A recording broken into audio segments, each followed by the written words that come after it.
আসসালামু আলাইকুম। আজকে নতুন ভিডিও নিয়ে আপনাদের সকলের মাঝে হাজির হয়েছি। তো আজকে আমি রান্না করব বিরিয়ানি গরুর গোশত দিয়ে। তো তার জন্য এখন আমি গরুর গোশতগুলো প্রথমে আমি রান্না করে নিব। তো এখন আমি কড়াইতে তেল পেঁয়াজ দিয়ে দিয়েছি। তো এইভাবে এখন তেলগুলোর সাথে দিয়ে দিছি। তো এখন আমি সাথে কিছু তেজপাতা দিয়েছি। তো এইভাবে করে কিছুক্ষণ ভাজা নিব। তো এখন আমার প্রায় ভাজা হয়ে গেছে। তো এখন আমি আদা রসুন বাটা দিয়ে দিব। তো এইভাবে দিয়ে এখন আমি সামান্য একটু পানি দিয়ে দিব। তো সাথে আমি মরিচের গুঁড়া দিব। তো সামান্য একটু মরিচের গুঁড়া দিয়ে দিচ্ছি। তো এইভাবে করে আমি ভালো করে কষিয়ে নিব। এখন আমার প্রায় কষানো হয়ে গেছে। তো এখন আমি সাথে গরুর গোশতগুলো দিয়ে দিব। তো এখন আমি গোশতগুলো দিয়ে দিয়েছি। তো এইভাবে এখন ভালো করে কষিয়ে নিব।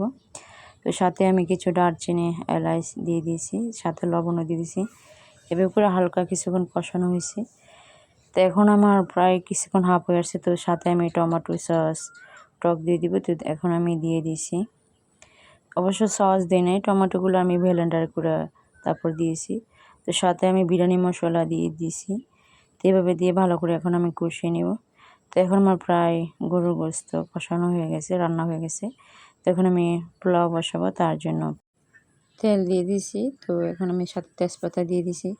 তো এভাবে হালকা আমার প্রায় ভাজা হয়েছে। তো আমি এখন পানি দিয়ে দিব, যতটুকু পানি দরকার আমি ততটুকু পানি দিয়ে দিছি। তো সাথে আমি লবণ দিয়ে দিছি। তো এখন আমি বিরিয়ানি মশলাটা দিয়ে দিব, দিয়ে ভালো করে মিক্স করে নেব। তো এখন বলক আসার পরে তারপর আমি চালগুলো দিবে। তো এখন আমার প্রায় পানির বলক আসা পড়ছে। তো এখন আমি চালগুলো দিয়ে দিছি।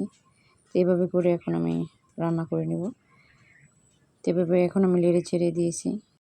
এখন আমার প্রায় ভাত বলক এসে পড়ছে। তো এইভাবে করে আবার কিছুক্ষণ রান্না করে নিব। তো এখন আমার প্রায় হাফ হয়ে আসছে। তো এখন আমি সাথে গরুর গোশতগুলো দিয়ে দিব, মিক্স করে নিব নেড়ে চেড়ে। তো এইভাবে এখন আমি নেড়ে চেড়ে মিক্স করে নিয়েছি। তো সাথে আমি কিছু কাঁচামরিচও দিয়েছি। তো এভাবে আবারও নেড়ে চেড়ে দিয়েছি। তো এখন আমার প্রায় হাফ হয়ে আসছে। তো এখন আমি নামিয়ে তারপরে দমে দিয়ে দিব।